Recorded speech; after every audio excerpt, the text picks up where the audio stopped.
All right.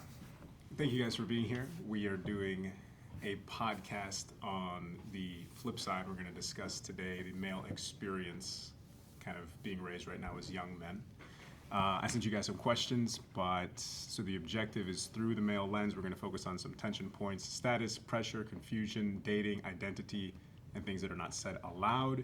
And some of the areas that I'd like to articulate, or some of the areas I'd like to hit that men don't frequently articulate, is loneliness, status anxiety, unclear expectations, dating confusion, and emotional restriction. So we've got the segments, but we'll just hop right into it. The first question for both of you guys, whoever would like to start first. Oh, and also, would you like to introduce yourselves? Or Oh yeah, I should probably introduce myself. Please. I'm Evan, Evan Schuler. I'm the media director of the Chronicle. I'm into movies. I'm going to be a film major, a digital media major. I like doing all sorts of media stuff. I like making videos. I like making art. I like writing even. And both my parents are artists, so I'm kind of going into that kind of field. Beautiful. I'm Anderson Jane, and I am president of Chess Club. Nice. And I'm going into economics, so I really like math, and I like demographics and history, and I like learning about how the systems of society work together, and I really enjoy learning how all of those things coordinate with each other to form human societies. I think that's fascinating to study it systematically. Very good. And both of you are in your second year pursuing an associate's, and you will transfer to a 4-year college? Yes, sir. Beautiful. I just got into U Miami yesterday. So it was Congratulations. cool. You were there. You got on film. Yeah. I need to send that to my mom. That was. Did you download it there? I do. It's on my computer. Cool. So let's jump right into it. First question I wrote for you guys. When did you feel like people expected you to be a man as opposed to just being a kid? I feel like there's not really a definite line between being a man and a kid. The expectations are there, but I think that my expectations have been highly different than that of Evan's. I think as a kid, I struggled really with developing and fitting in because I was a late bloomer, so I think that really affected my perception of when I needed to be a man versus when I was still a child. So I think I was really late in developing compared to other kids. So I think it came a lot later for me that people expected me to be a man. Mm-hmm. And were those expectations, were they external to your family? It wasn't from within the family, like from the parents or I siblings? don't think that the expectations within my family were very high for me, no. I see. I'd agree with that too. My family didn't really have that high of expectations for me to go off doing things on my own until like it was kind of like the natural point where I should, like when I was entering high school, I should be able to cook myself my own meals Right. and do like normal things, you know. But I'd say like in terms of like societally, like being judged by other people, I was the opposite of Anderson. I was a very early bloomer. I was always taller than everybody else, especially when I was way younger, significantly so. And I feel like that really made me feel like I stood out, especially because I was very immature for a long time, and I feel like I was judged for it more than other kids, even though there was other kids would be just as immature just because I was so much bigger and I was so much of a earlier bloomer. Okay. How about like when it comes to home life responsibility? Like I can only speak on my own experience, but my parents were divorced at like a relatively young age, and I know like way earlier than I would have been designated as a man. But as soon as my father was gone, my mother put the expectation on it like you are now the man of the house, right? You have those responsibilities. Was there anything within the home that sort of were different expectations than outside, from society, from friends, from teachers, things like that? So my parents split up when I was 11, but both of my parents are very like self-sufficient. Even when they were together, they were like my mom runs her own business and everything. So both of them like didn't really put any expectations on me or my brother to like change the way that we behave because of the new expectation set up from their divorce. If anything, things got a little bit more lenient because they felt really bad for the things that we were going through. So I really didn't. I feel like my family didn't really expect much of me to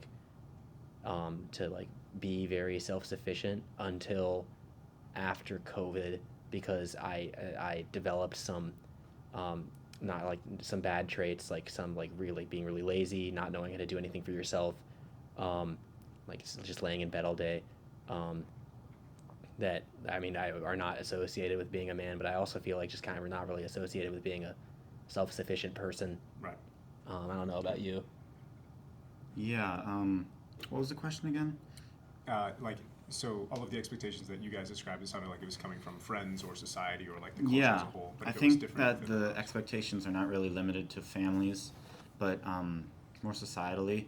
I think that they can vary a lot based on the family that you have and the type of family dynamic that you have. So I think for Evan and I, it was not as strong a pressure to sort of man up or start acting like your age. I feel like it's also very important to note that me and Anderson have known each other since we were 3 years old. Mhm. We grew up 3? around 3 years old. We Okay. grew up in the same neighborhood. We grew up around each other's families. We just show up at each other's doors, That's like every day. Yeah. How did you meet at 3? Is that like preschool? Or Yes, Yeah. just 'cause you were on the preschool. same? We went to the same preschool. We lived in the same neighborhood. The preschool was like, hey, you guys live.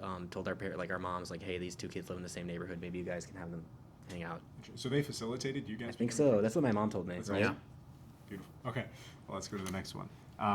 What did being a man mean to you guys when you were growing up versus now? You know, being a college student, imminent exposure to a 4-year college, living on your own, away from home for the first time. How do you feel like it's changed? Well, I'd like to put out there first that I think both of us still live with our parents, so we're not entirely independent of them. But I think growing up, being a man meant more like superficial things like being big or being strong.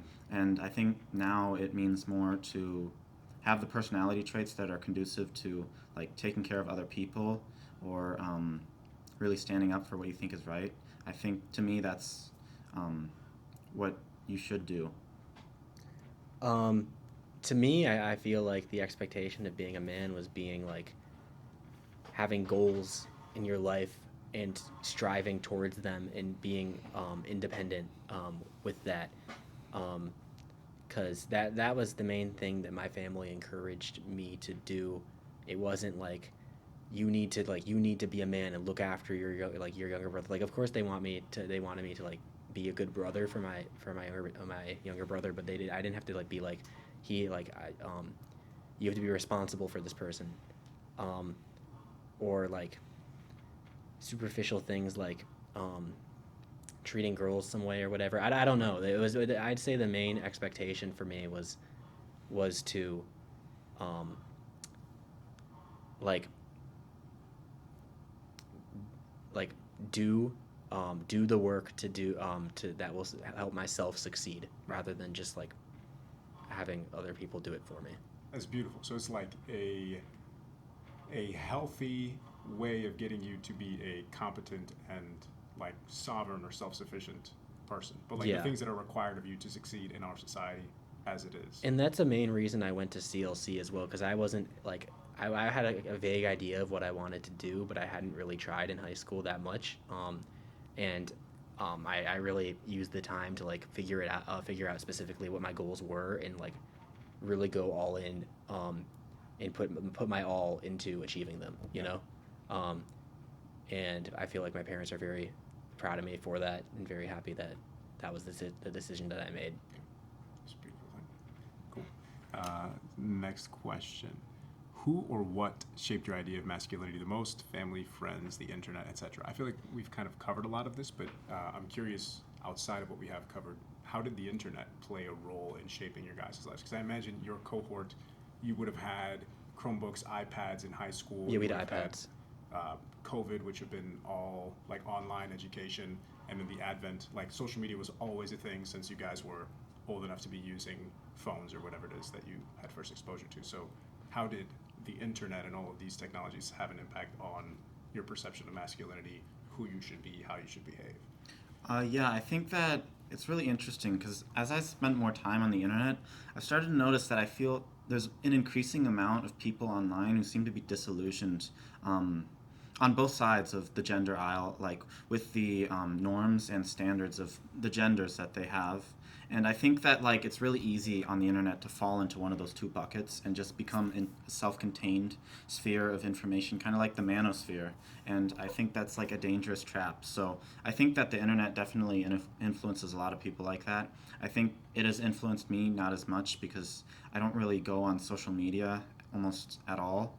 I spend time on YouTube Shorts, but I don't think that has the same profound effect that it does on shaping like young men's opinions of gender norms and dating standards as like the social media platforms do. Just to touch on YouTube Shorts, why do you think that it has less of an impact than any of the other forms of media? Because I don't think it's a traditional social media site that has the promotion or the scale that other sites have in delivering content like that. And I think its algorithm is somewhat less tuned to playing into people's fears or distrusts, and I think it's more just for entertainment rather than retention. Yeah, there's a lot of slop. I'd say more slop than anything else. Right. Than But- like the. Sorry. But I think on the other social media sites, it's more about retention and engagement by trying to put out provocative stuff and getting people to really engage in that in like just any manner, be it negative or positive. Right.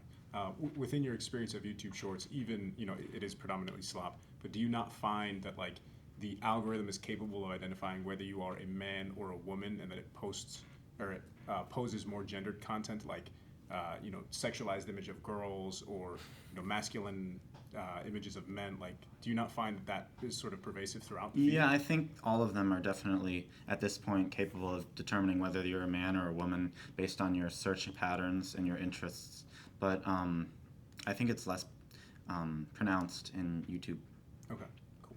And There's a lot of bad stuff that happens on TikTok and Instagram. I use all the platforms, so what unlike is that? him. TikTok, Instagram, Facebook? YouTube. Not Facebook. Facebook is for boomers, but I use a lot, and TikTok and Instagram. TikTok specifically has a very very good algorithm at like hitting the parts of your brain that like really like get you to relate to it, and hit like even like insecurities about yourself that YouTube and Instagram are just kind of incapable of. Right. And yeah, meanwhile, Instagram just says the most provocative stuff imaginable just to keep you going. Yeah. You'd be like, how could that possibly happen? But I'd say personally, when all like the manosphere stuff started popping off in like 2021, I was like, luckily watched people that were not on board with it. And I think that really helped me in like the way that I shape my views around it. Like I'd like to think that I would have always not fallen into that trap, and with those people like Andrew Tate and Aiden Ross and whatever the hell they were doing. But I really think that like the influence of my parents and their values, but especially people on the internet that I watched, like during that time I watched a lot of Ludwig, and he was always like not on that side, and like had good values.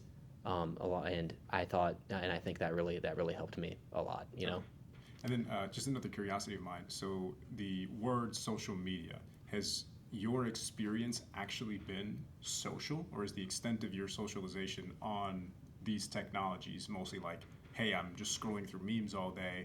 The social aspect is, hey, I think this meme is funny, I'm going to send it to my friend. Whereas opposed to like when they first started, it was posting updates about people's lives, what they're doing, what they're eating, where they're going, who they're seeing, and then creating links, connections, likes, friends, that sort of thing. Like, do you think it is a social platform or just a media, algorithmic driven retention sort of thing? Yeah, so I for a long time wanted to like do YouTube for a career when I was a kid. And with that I'd make like gaming videos and stuff like that. But I never really I think this is a big difference between guys and girls with the internet, where with social media specifically, where girls tend to what I've seen like tend to share a lot more of their personal lives online and pictures of themselves and stuff like that, and guys don't really do that as often. And I don't know why that is, or maybe that's just the group that I fell in with. But the stuff that I would post would never be like really about me personally, and more about like my interests. I don't know if that's the same for you.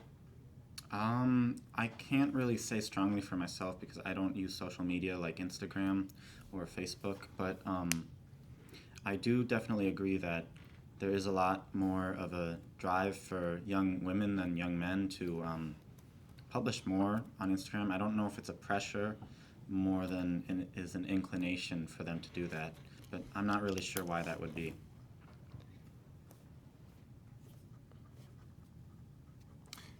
Just because we touched on it, it was one of my later questions, but I'm curious. So we discussed the manosphere. What do you guys think about communities like the Red Pill or Manosphere, these types of things? Like, what do they get right and what do they get wrong? What are your perceptions of them as a whole? So I think the people leading it are either really stupid or really manipulative, and then I think their audiences are very impressionable, like young guys, not like early adulthood, but actually like early teenagehood, middle schoolers. Those are like that's their main audience, like 13 to 16-year-old boys, and I think it's really messed up. What they're doing, I think they're putting a lot of like bad ideas into these kids' brains and making them act out like in real life in really negative ways, and making them view themselves as like higher than women and other people, because of what they're being fed. And I think a big reason for it is just money, because it just makes a lot of money. It's a big industry now, and people are capitalizing off of it. So I don't know. Do you have any opinions? Yeah, I think that it has been effective in growing as like a content type because it's been able to strike so effectively into maybe the insecurities of young men, and a lot of them maybe think that things aren't working out for them as well as maybe the other groups. I think that might be a reason why the content form has been so effective, is because it's kind of like the same thing I feel with Trump, and why he was so effective is he touched into those groups of people who were not as prioritized in past like drives for votership, and he really struck a vein with those people who felt like they were being ignored in society. Right. Because another thing in our generation, when we were growing up, there were big social movements, for people of like the LGBTQ community, like Black community, stuff like that, and that I think was a big trigger for these people to really succeed, because like young white men felt disenfranchised, and attacked, which in some ways, like what some people were saying online and on Twitter and shit, like they were attacking people, although that wasn't the intention of the movements, and they, like in general, I think the movements were for the better, but I think in general people need to be careful with what they say and what they spread, because it could inadvertently cause hate and retaliation to a movement that isn't meant to be that, you know? Yeah. Do you guys think that with everything that they have wrong, do you think that they get anything right? Like the idea of preparing men to be strong, not necessarily in like a muscular sense, but like to deal with the hardship of life, to be competent individuals, to have their sovereignty such that they can live the life in the way that they desire, as opposed to, following somebody else's rule? I think it can be an empowering thing, but I think often it falls into empowerment at the expense of others and other groups, which I think is the difficult part of like the manosphere, is that it can be empowering to young men, but often that comes in conflict with other groups, and it's saying that like men should be above everyone else, or that they should remember that it was men who they say did everything, and it is men who should take their place in society, maybe. I think it's a dangerous slope of thinking to fall into, because it's not just, it is like the them versus, or it's the us versus them ideology, I feel. I do think their ideology of wanting to people to work harder, either in the gym or in their goals or stuff like that, like I was mentioning earlier, I think that is a net positive. Yeah. But I think most other things they say are not really, especially when they talk about how women should be viewed, and like the cause for why men are struggling, rather than it being rather than it be personal insecurities, they blame it on outside factors that aren't really true. Okay. We'll move into the second segment. Let's see. So, pressures and expectations. What pressures do you feel right now as young men that people don't really talk about? And if nothing, that's fine. I'd say like people talk about this with women a lot for them to look better, but I definitely feel like that is a thing for men, especially now. Like to be tall, to be handsome, to have to have a good hairline, to be muscular. I think those are all things, and the guys who don't fit those categories feel worse about themselves, especially with how many more like attractive guys they see than themselves online, and how the people in the manosphere would say like how you need to look like this in order for girls to be attracted to you. I don't think it's good. And I think that like physical aspect, although like it's talked about in terms of like expectations for how girls to look, I think it definitely exists now more than ever with guys as well. Yeah. Right? Yeah, I think that honestly for me, I don't feel pressured.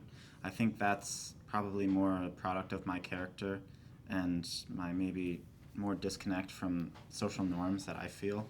I don't really feel the pressures as a young man to like go to the gym. I feel like that when I'm going to the gym, I'm taking a step up from the norm and I'm going above and beyond and like trying to improve myself as a person. Yeah.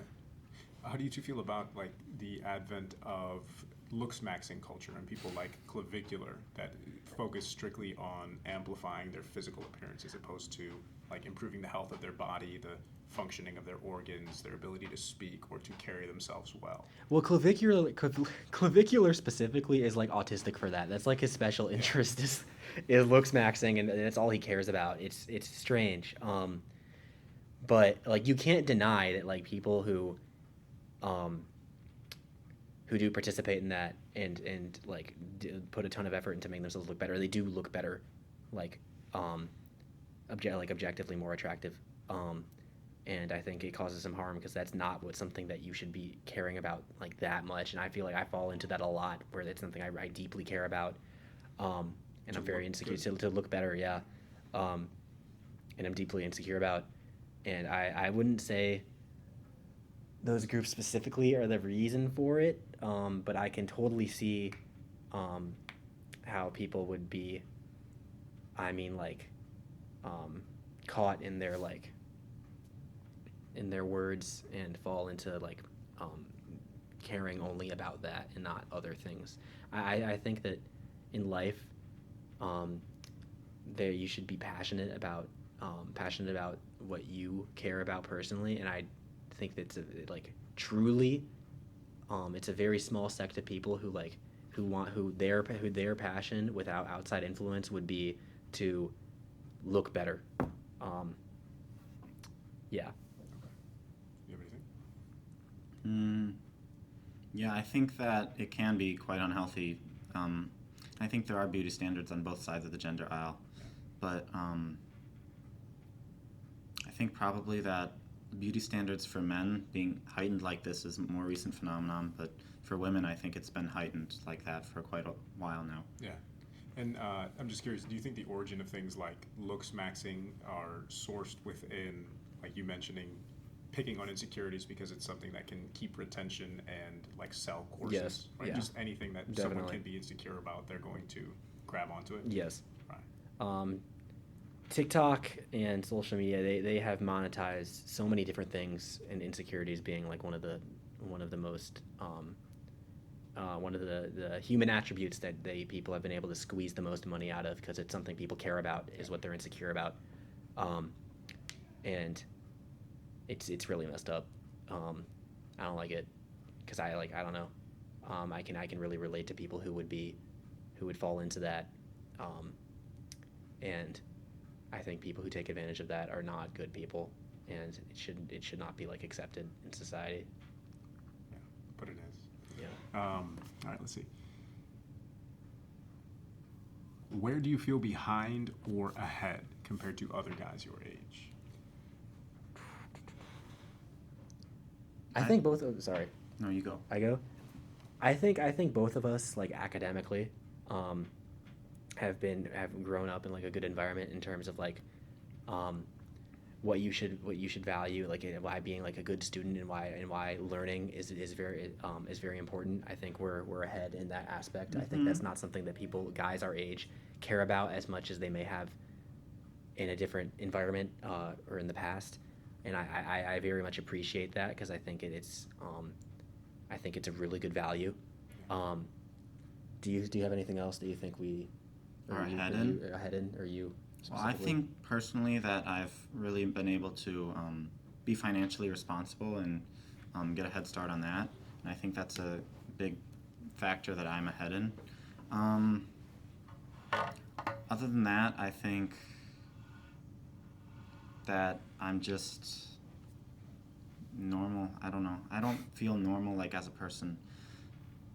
Compared to other guys, I just don't compare myself that much, I think. So I haven't thought about it that much. Why don't you feel normal as a person? Well, because I feel different than other people. Because, I mean, I think everyone likes to think of themselves as different. So I think that's normal. It's normal to think of yourself as different. But I just don't, like, see myself fitting in easily. Does that mean like you are not subscribing to like the societal norms in that sense? Well, I think I do subscribe to the societal norms. I just sometimes feel, like, detached from other people. Gotcha. And are there any areas that you feel behind? Like, for example, some people might sort of hatefully poke fun at like going to a community college as opposed to going to a 4-year thing. I mean, I feel like I've definitely been teased for that before by some of our friends, but, Friends like, that have gone to 4 years. yeah, but I am 100% confident in that decision that I made. I think I was not in a good place, in senior year of high school to make a decision to go to a 4-year college. I think I would have gone to a objectively, like, a worse place for me than I would be going to now that I put more time and effort into it.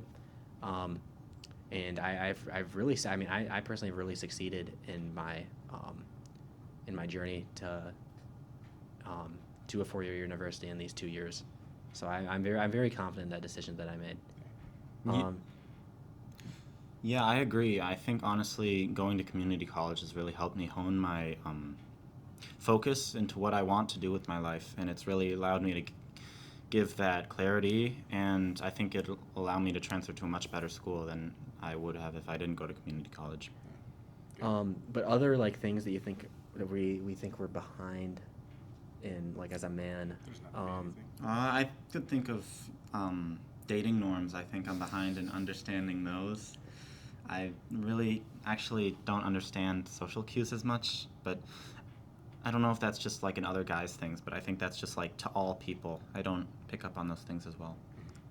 um, I've had a girlfriend for almost 3 years now.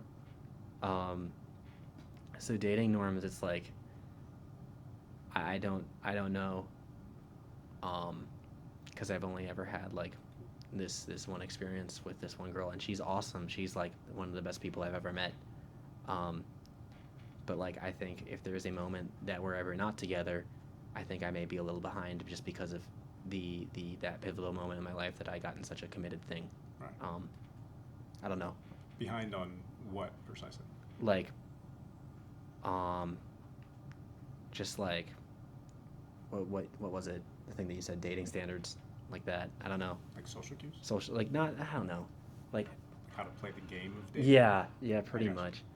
much. Um, so I don't know. But hopefully I won't have to worry about that. Yeah. And Anderson, do you feel as though your, like, I forget the words you used, but like the lack of social cues or whatever that is it just because of like frequency of interactions? I think honestly it was more personal to me as I didn't go to a normal high school, or I didn't go to a normal elementary school for all of the years when I was growing up. I was in and out of special ed schools, and I think that really had an impact on the way that I socially developed as a person. You think it had, like, a negative impact? I think, yeah, it did. Because I don't have as much of that social experience, I feel. What was different about the special ed schools that you described? I just think it was a different environment, and I felt like plucked out of the regular school and put in a new situation that made me kind of retreat somewhat. And I think it caused me to not really develop the normal skills socially that a child would or should normally be developing at those times. And I think that kind of set me back, staggered me. Gotcha. Okay. Moving on to the next one. So I think you guys have a very beautiful friendship, and I'm curious, like, what do friendships with other guys provide for you emotionally, on an emotional front? That's a good question. I've had a lot of problems with friendships in like the very recent past, so it's hard to to talk about. I don't. I think having a core group of really really good friends is really important, whether you're a guy or a girl, because it's like besides like having a significant other and your family, I think people like lose that third thing that I still think is necessary to like being a happy human being, which is having like um, very close friends that you met on your own accord. Like you chose these people, um, and I think you need to find the right people. And if you feel like these people that you may have even been around them for years, but you've grown into not being good for each other anymore, or just it's the vibe is different, and you guys just like aren't as close. I would still say, depending on the situation, you should try to recover that, but um like it just I don't know. Just try and um uh find other people if you need to. I wouldn't I like a lot of what happens with people a lot, I feel, is they have been friends with people for so long and those kind of falter and then they just don't start again. Right. And then they don't really have friends for the rest of their life. They have their family and their significant other, and that's it. Yeah. And I think having other male friends is important. Yeah, I think that male friends really give emotionally to lend themselves to relationships. I think it's more difficult for guys to maintain long-term friendships like that than it is for girls. Because I've noticed, I don't know if you've noticed the same thing, but like with my parents, my dad has kept he's kept some of his longer-term friends, but I don't think he's been as close with his guy friends as my mom has been with her girlfriends that she's had in college, and she's retained them. She still goes out with them frequently. But I think that guys maybe struggle to like form those more long-term cohesive relationships, and that they kind of wither more frequently. For a long time, I thought that was something that me and Anderson specifically really succeeded in, and I think we still do. We still do, just with the things that happened recently. But I have a couple friends, especially Anderson, that I think I will be friends with for the rest of my life, and I think that is a very good thing. Yeah. And that doesn't happen for a lot of guys, and I'm not particularly sure why girls are more successful at that as well. Because I have the same situation with my parents. Like, I could not name a single one of my dad's friends, like if he talks to. I don't think so. Like he hasn't really. He doesn't. I don't think he has them. He does. I know he does, but like that, like he like actively like sees rather than my mom, who, I could like count like name a bunch of them that she knew from high school, and still talks to and still sees regularly. But that also might just be like because of my dad's like past compared to my mom's. So I think it's different per person, but I think on average like girls are just better at that, and I'm not sure why. Matt, do you see it in your parents too? Like, do you see the stronger connections in your mom's side with her maintaining friendships, or? Yeah, I mean, to be honest, both of my parents moved around a lot. I don't know. My dad is friendly with a bunch of people that he would have worked with over the 30 years of his career, but he doesn't really have any friends. Like, I've never ever seen him go hang out with dudes. Like, it just doesn't happen. With my mom, like, she moved to New York from Illinois a couple of years ago, and she still will fly back to hang out with people, go shopping with people that she had like an exercise class with 15 years ago. Yeah. So absolutely. I've really found that like moving apart really is like it's difficult for guys to maintain friendships with that rather than girls, and like I wouldn't be able to say why, but like guys who are like really close and have been friends for years, like a few months apart like can be detrimental, just because there's not the like being present aspect. Another part of that is probably because guys with being friends tend to succeed more in a group setting, where there's a bunch of guys like all hanging out at the same time, and that's how guys tend to be friends, compared to girls who have a lot of like one-on-one time and develop tight-knit friendships like individually. With guys, it's like kind of a cohesive group, and I think it's a lot easier to break the group because there's a lot more effort that needs to be maintained, the whole group being there and everything. Yeah. We're podcasting. What's up? Are you guys still? Yeah, we're still Yeah. podcasting. You can come listen and if sit, you want. but- Wait, close the door, bro. Okay, Anderson's gonna close the door. Oh, okay. Never mind. You can come sit. Thank you. That's all right. Are you coming in, or are you just gonna? I'm gonna come in. Okay. Whatever you guys have to give me that. Okay. Hold on. Back to what I was saying. And it's like guys, are more like they hang out as groups for the most part. Like I've actually recently tried to avoid that. Me and Anderson have hung out one-on-one all the time. I think that's why we have succeeded so well in maintaining our friendship. Is having grown together, like just us two. But because like past people I've hung out with, it was the group when there was confrontation or somebody stopped being friends with another, it was like it broke apart and it just everything fell through. And that essentially would happen when people move apart. Yeah. I'm curious, like, I suppose it would be different for you guys because the two of you probably have a deeper friendship than other friends, even though they're still good friendships. But, like, among men and their friendships, do you feel as though you can struggle openly? Do you feel as though you can express affection? Do you feel as though you can be emotionally vulnerable? Or do you think that those things are kind of off limits for men as a whole? I feel like I could be emotionally vulnerable. It's just I don't know why I'd want to as much. I think I am sometimes, and I think that's important to do for men more often, but I just don't feel inclined to do it as much. I'd say that as well, that I just don't feel inclined to that often, even though more like I wouldn't say that often, like I just less so than girls are. Yeah. But I also feel like there's like a level of uncomfort in that, and that like if you don't really talk about that stuff with some of your guy friends, like you don't, it's kind of unsaid. Right. You just don't do that. So it's difficult, but finding people that you are comfortable enough to do that with, and like learning that, I think that's really how you maintain a strong friendship, and that's why girls are very successful in like having lifelong friendships than guys. Right. Do you feel as though that is sort of something that's only reserved for a more intimate space, like with a significant other or a partner? Yeah, I think often that is the case for guys, where they reserve the opening up for the significant other. Right. I mean, I've especially felt that, like, that I share more. In the past, I've shared a lot more with my girlfriend than I have my friends. But again, I actively think about these things and I try to change them. I think, in like the past year, I've put in some effort to like get closer to my friends and tell them things that I would just keep, or like that I'd normally only be vulnerable with my girlfriend with, and make sure like the people that are also very close to very close to me, or as close to me as my girlfriend, I tell them these things as well. Yeah.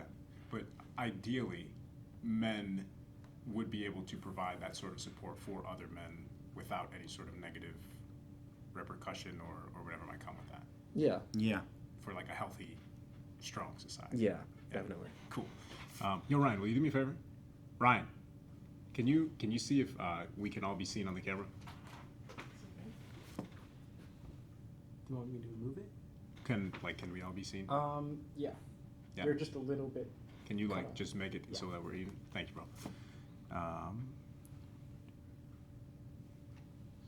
I suppose we kind of already touched on this, but like, are there things that you would never admit to your male friends, but you would feel more comfortable saying in private or in the company of like a partner, a significant other, that kind of thing? I thought that, and that's what it was like for a while. But then I ended up admitting those things to my friends, and it Yeah. wasn't really the end of the world. So I think a lot of guys need to think that right? Yeah. Yeah. Cool. And then do you think that guys are lonelier than people assume? Yeah, definitely. I think so. Yeah, there's a big factor of loneliness, more to being a guy than there's to being a girl, because I think guys struggle more often with making friends than girls do.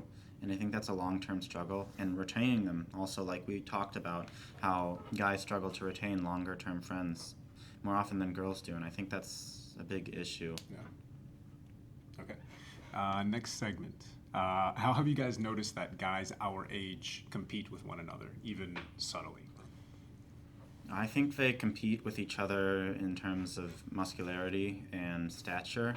Yeah. I think that's one of the biggest ones. I don't really see as much intellectual competition. With our friends, there's more so. There is, yeah. Intellectual competition. Yeah, but I think that's something more pertaining to the environment that we grew up in, and less so just guys as a whole, especially in the U.S. Right. Yeah. In Asia, and I feel like in Eastern Asian countries, that's more of a thing. Okay. Right. Yeah. In your perception, what makes a guy high status in our little world right now? Our little world? What do you mean? Like, not within the world as a whole, but within, CLC, Lincolnshire, Buffalo Grove. Oh, that like sort this of- specific local area what makes Yeah. somebody high status? I don't know. I feel like, especially at CLC, like people who are like really wealthy are kind of looked down upon. Do you think that? I don't know. I don't feel You don't that feel vibe. that? No. I don't know, like, high status, like you mean higher than other men or like better than other men? Yeah.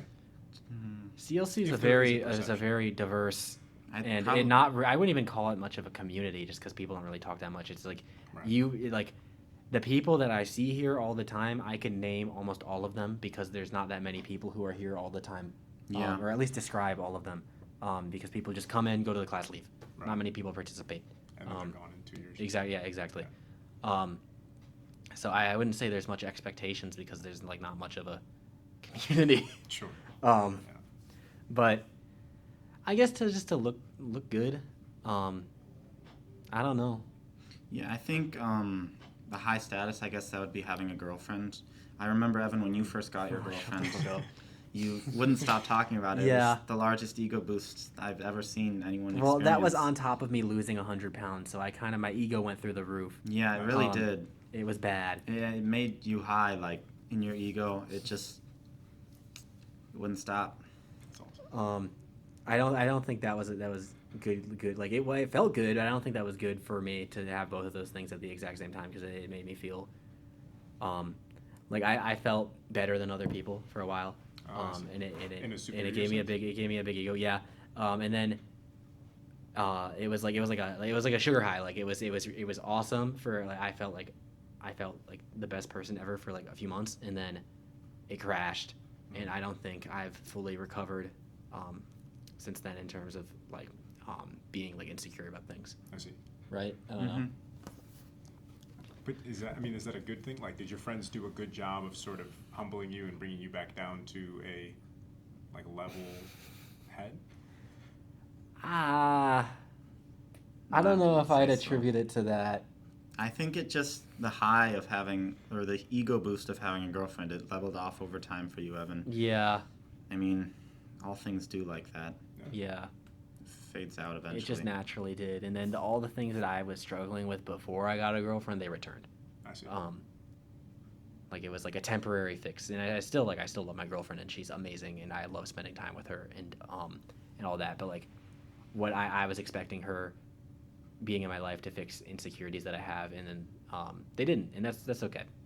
She's still there to support me, and and she has been a net benefit for me.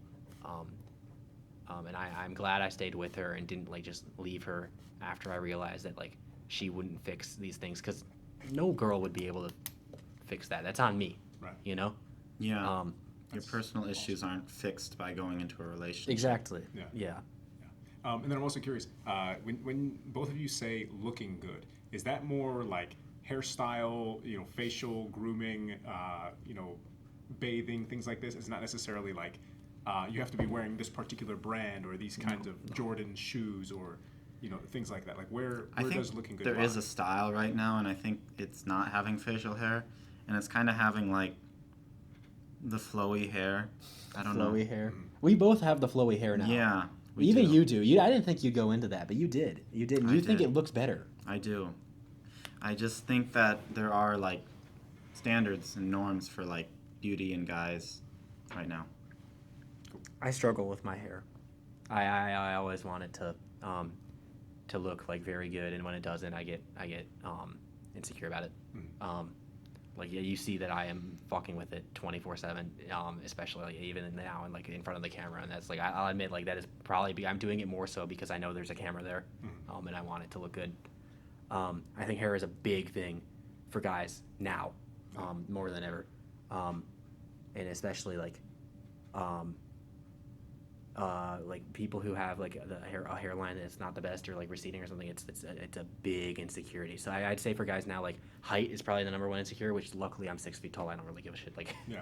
I've never struggled with that. But then number two would be like hair and hairline and stuff like that. And then number three would probably be like being muscular. Muscles. Yeah, Yeah. muscles. And so, like, clothing isn't even in the top three. No. It's all No. genetic, essentially. Yeah. Cool. Just to transition to dating and social media. We covered a couple of these, but so with dating, pretty much you don't meet humans in real life and say like, hey, I find you attractive. Can we grab coffee and see if we're compatible? You swipe, or you hopefully have some kind of like related friend or someone that connects you to. What do you think feels most confusing or frustrating about dating right now? I know you might not feel like you have a good perception on it because you've been in a relationship, but I think you would still see what's going on sort of in the outside. This is a really good question for Anderson. But also, neither of us have ever used dating apps, so we would not. I just don't think we'd be qualified to talk about it at all because we have no experience with it. Yeah. I don't know. There's a lot of things that were confusing about my dating experience because I didn't really understand the norms or the expectations at all when I first went into it, and I think it shows. I think it's confusing how I feel like the norm for treating women on dates, it seems to me like it's to treat them like they're incapable of doing these things themselves. And Incapable of doing what things? well, like opening doors, paying for them. It's kind of, I feel, going contrary to like the beliefs that women should be independent and should be independent of men.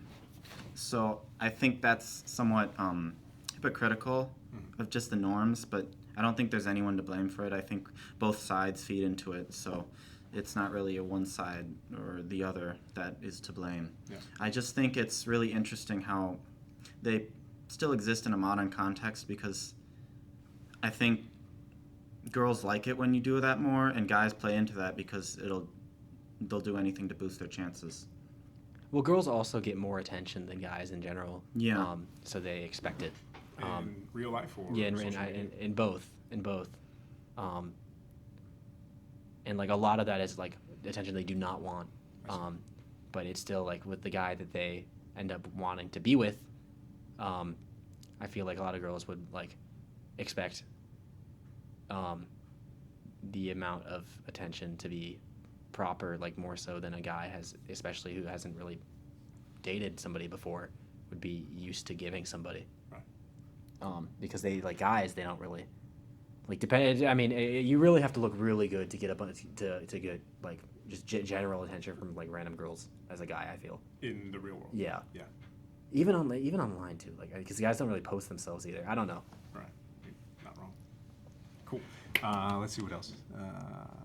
Do you feel like social media was designed for guys like you and I, or do you feel like it was optimized around like looks maxing, selling things, and making people feel insecure so that they buy courses or products or subscribe to certain ideas? Well, the original point of social media, I don't think it was ever for that.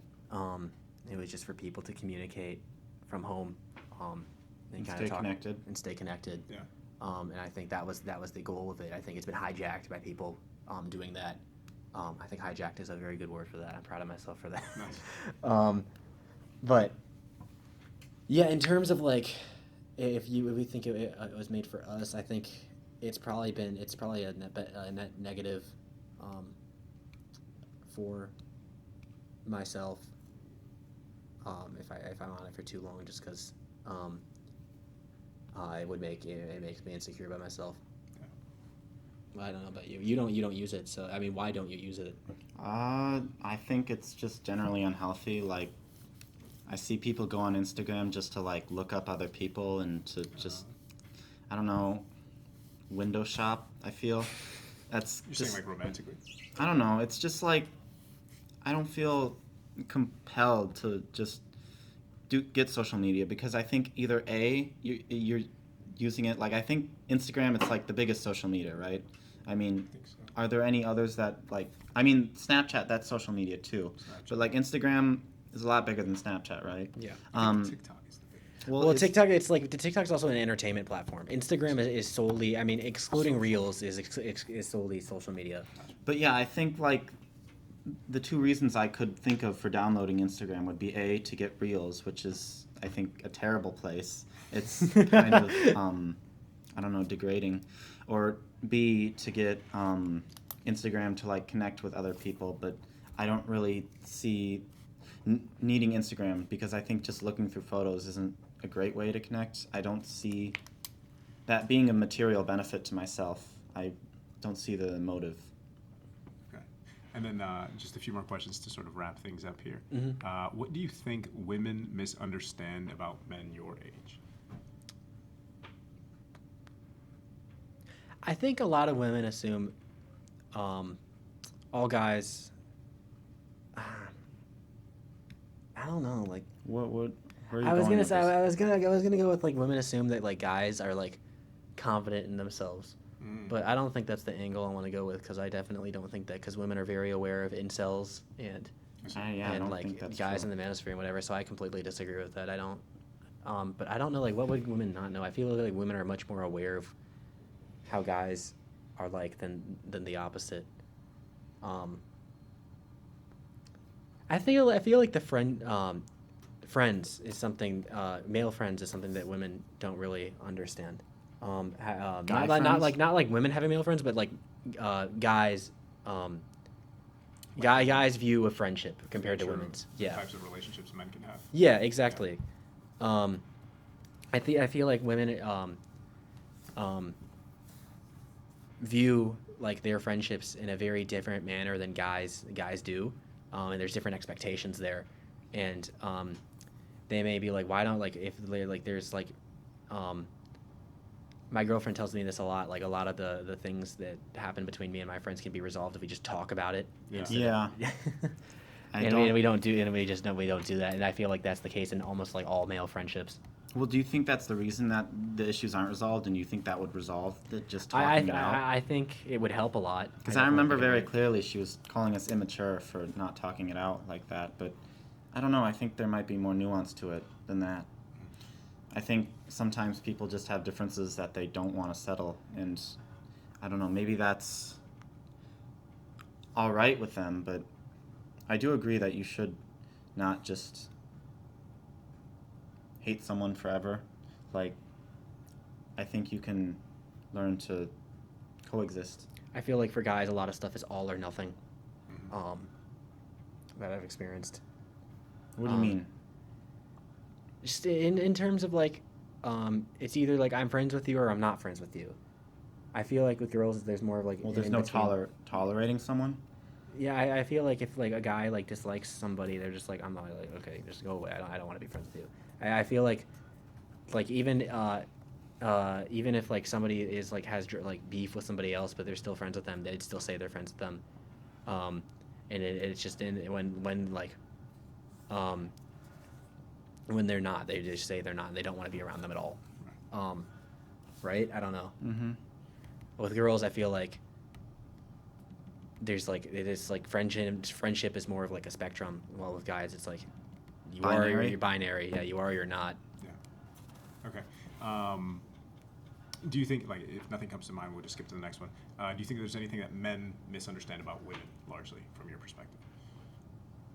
I feel like a lot of guys don't understand like the gravity of sexualization to women, of like how that like makes them feel in the world, just because it just we don't experience it at all, or like we could, but it's not at all to the same extent.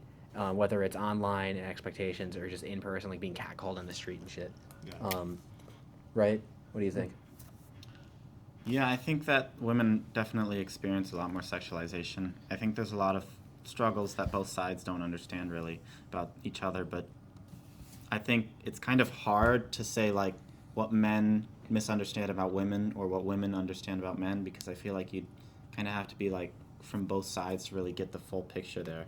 And for the full discourse, we'd need like both sides. We need men and women here to like really go into that. That'll be your third podcast. Let's go. Yeah. Although I don't think we can. I think we can do that. We can do that. Okay, last question. If you guys could change one thing about how boys are raised in terms of, gender or expectations, what would it be?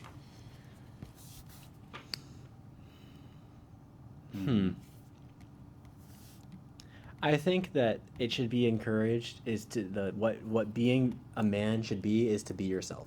I think that should be the number one thing, and be confident in who you are, and not rely on what other people think of you. Or a rigid definition of masculinity. Exactly. I think that can be dangerous to forcing people to conform into like this set definition of masculinity. I don't think it's important. I think it's bad to have men raised that way. I think that people should be raised in the way that they want to raise their children so that they can grow the most and succeed the most as people and be emotionally confident and emotionally mature. That's beautiful. Cool. And I very much appreciate both my family and I feel like your family too, in the way that they have raised us, and not setting us up like being like Toxic to masculinity. be a man you have to be like this. Like neither of our families ever really did that. Good. Awesome. And then just a conclusion. What kind of future do you guys see for yourselves? Like career, relationships, family? Just sort of a... That's a big question. I don't know. Well, you'll see yourself going to one of 3 schools, one of which you've already been Yeah. to. You're going to be studying film, Yeah. right? And then... Well, where like, the- I think a better question would be, like, what's your end goal in life, I guess? Like, what's your ideal situation in living? Like, do you want to have a life like your dad, or do you want to go on to make great movies? Like, where do you see yourself in, like, your idealized reality? I want to both experience the world and experience as much as I can and contribute to it and creatively. Not like I don't want to be like a doctor or anything. I think that people who do that are great, and I think they're it definitely like physically contributes more to society. But I think putting your voice out there and making things is very important, and that's another reason why I like filmmaking so much. And I want to like both experience the world and like take those experiences and things that I've learned and make them into like creative work. I think that is pretty much going to be my life goal till I die. That's awesome. Yeah, for me personally, I think I see myself having children because, or a family, because I think that's one of the most rewarding things you can do in your lifetime. And I think the value of having children really can't be matched by anything else in this world. I think there's a joy like no other in watching them grow up. I couldn't describe it because I haven't experienced it yet, but I don't know. I imagine it to be hard but rewarding. I Rewarding would, like nothing else. yeah, I'd want to have kids too at some point. I feel like the age at which people have kids now is a lot later than it used to be. Mhm. But I do appreciate that. I want like, I want like a lot more years until I have kids. Like what age do you I think? don't know. Like 30, 35? Like 30, I think. Just to allow you time to sort of Just- get set up financially. Both financially and just feel ready for it, because I don't feel ready for it at all. Sure. And there's people our age that have had kids now. It's yeah, like it's scary. it's like I don't know how the hell you did that. You literally like I still feel like a kid. Like, but I learned from adults who are even in their like 80s that they still feel like a kid. So maybe that never leaves. I don't. Yeah. Yeah, you grow up faster than you might think. Yeah. Awesome. Well, gentlemen, thank you very much for being here. I Yeah. appreciate Thank it. you. It's This been was a lot. great. Fuck yeah. Yeah. All right. Awesome.